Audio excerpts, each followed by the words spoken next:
Hey sports fans, Coach Nick here and welcome to B-Ball Breakdown. Here's our preview of the second round series between the Spurs and the Blazers. It should be a really intriguing matchup. You have someone like Damian Lillard who has lit up the Spurs going against Parker, who will get the first crack at him, and then Danny Green and see if he can slow him down. Plus you have Lillard Aldridge that's really killing teams in both the post and the pick and pop. They'll put Splitter on him, which is not a bad matchup, but they might even throw guys like Kawhi Leonard on there to see how he does. And they have a lot of options on defense. On the flip side, the Blazers have their work cut out for them because the system of the Spurs creates so many good shots for everybody that there's not a lot that you can do on defense except put a hand up and hope they miss. So here's the way we broke it down with all the synergy and NBA stats to show how these two teams stack up and what might happen in this series. Let's break right into it by looking at the Spurs offense, a veritable melange of coaches porn if you ask me, ranking 3rd overall on synergy and 7th overall in offensive rating. Their most popular category is spotting up, and they get such great movement to free up their shooters that it makes them very difficult to stop. A real key is how they use the post up to suck the defense in and kick out to shooters, something the Blazers are going to need to be disciplined about. On the defensive side, one of the Portland Trail Blazers' few bright spots on defense is how they defend the spot up, with guys like Nicola Batum and Wes Matthews who give supreme effort on their closeouts. The Spurs regularly shred opposing defenses with their pick and roll ball handler, ranking 3rd in the regular season, and are always a threat to break into a pick and roll anywhere on the court, with their all-star Tony Parker leading the way. Unfortunately for the Trailblazers, their pick and roll defense is bad enough that only 2 teams fared worse. While the effort is there, they just haven't been able to get the necessary execution to contain ball handlers and pressure them into misses. And their 2 main bigs in Aldridge and Lopez aren't mobile enough to make a big enough difference. Next up is the Spurs transition attack, which sneaks into the top 10 and is mainly powered by one player, Kawhi Leonard, who has the kind of athletic ability and long arms to be among the league's top finishers.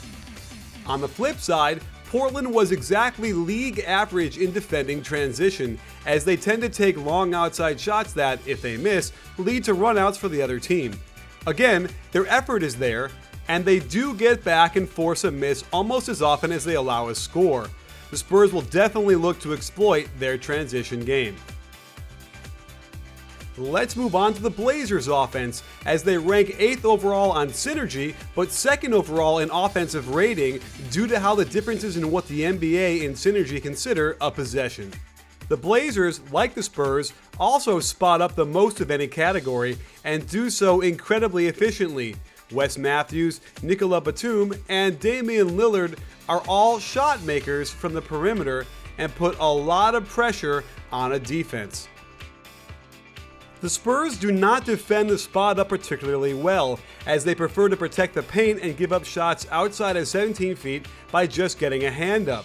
It's a system that has worked well enough to get them a top 5 defense overall, but Dallas exposed this as a big issue. The Blazers' pick and roll attack, while ranked 15th, is very potent behind the incredible talent of second-year player Damian Lillard. He has used this stage to solidify his stature as the best point guard of his generation, and Batum has also been decent in this role. But the real fuel to the Blazers' pick and roll attack is Lillard Aldridge, who picked and popped his way to some incredible numbers in the first round against Houston. The Spurs defense will have to come up with better rotations to stop both Lillard, who has destroyed them, and Aldridge, who has shot his highest field goal percentage against them compared to the rest of the Western Conference. And as you can see, if Dallas could hurt them on their pick and roll, it's safe to say Portland can do more of the same. The Blazers have a top 10 transition attack, and they will definitely try and get out and run against the Spurs. Lillard is very good leading the break, and they also love to run to the 3-point line for open looks. Meanwhile, the Spurs' transition defense is slightly above average and a testament to the good shots they take, which enables them to get back and make it difficult for their opponents. So there you have it, sports fans. It should be another exciting series. We've had plenty of them so far, and I see this thing going back and forth a little bit, but in the end, I feel like Portland just doesn't have enough players to compete, and they'll get worn down, kind of like the Mavericks did, and I think they're going to lose in 6 games. But I can tell you right now, we're going to have some really memorable plays. I can't wait for it. So stay tuned for everything. We'll have some post-game live shows coming up, and stay tuned for those, as they're always great analysis right after the game. And follow us on Twitter doing our live game in-game analysis and tweets. Don't forget, at B-Ball Breakdown, we're not a channel, we're a conversation. You in?